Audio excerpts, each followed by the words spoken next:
Schedules are one of the best features that Revit has. They are so accurate and precise that can save us days worth of manual calculation. Also, they can help a lot with project management.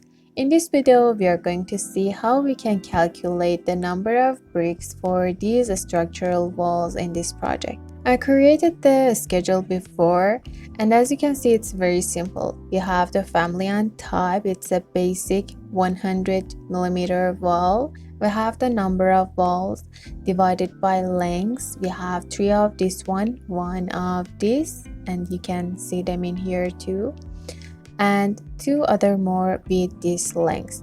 After that, we have the height. I created this myself. I have no idea why it's not in this part. So if you want to create it, you need to just go to add calculated parameter, and in here you need to give it a name, change type to length, and write this formula for it. You can use these parts to instead of writing it yourself. And after that, we have the area and volume.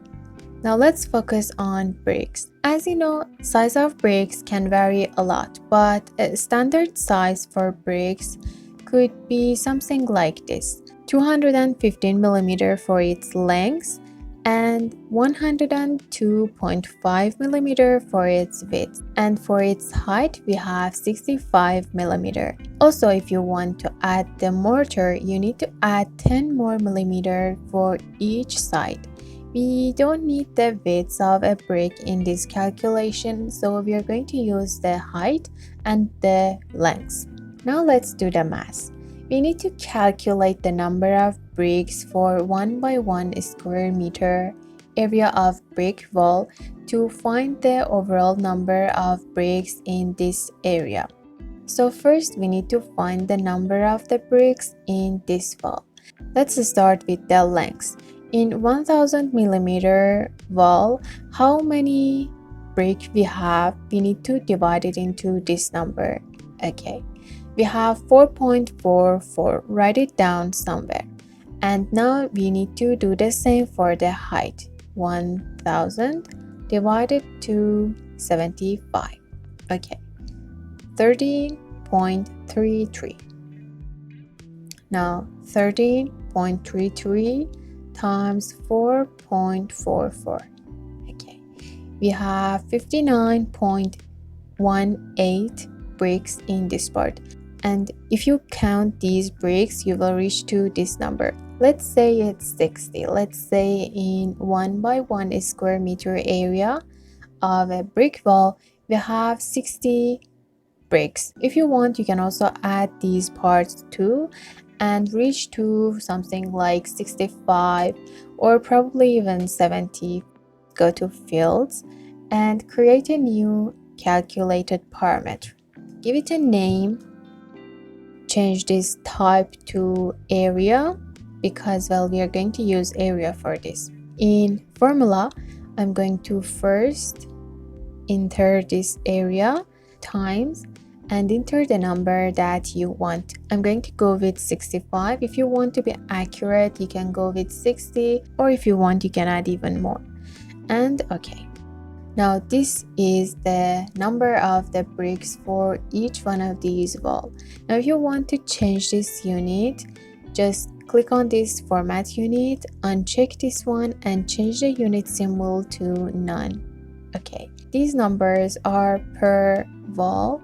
So if you want to multiply them by the count, the number of your wall, you need to go to formatting and select the brick and change this no calculation to calculate total. In this part, this number is the overall number of bricks that you need for all of these 6 walls. We can go even beyond this and calculate this per pack or per pallet. For that, you need to go to fields and in here again create another calculated parameter. Let's go with pack of bricks. Number is good for this type, and in here for the formula, I'm going to first enter this brick and divide it with the number of bricks that you have in a pack. So again, it can vary between different countries and different companies also. We are going to go with something between them. I'm going to enter like 500. So let's say we have 500 bricks in a pack of brick. Let's see how many pack we need for these walls.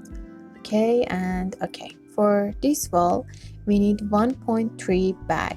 For the other we need to again do the calculation. So go to formatting, select this one and change this to calculate total. So according to this, for these 6 walls in this project, we need almost 9 pack of bricks. We can also calculate the price of this pack. So go to fields again, create another calculated parameter. Let's go with price per pack.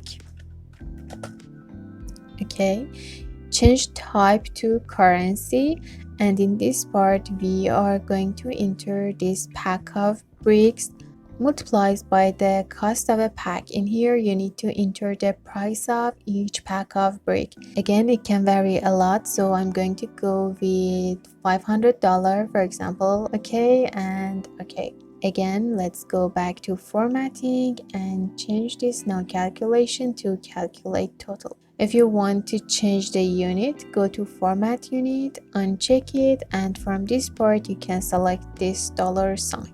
So the overall price of the bricks for these 6 walls is $4,400. This is absolutely amazing. It saves us a lot of time. It's fast and it's really easy if you know these formulas.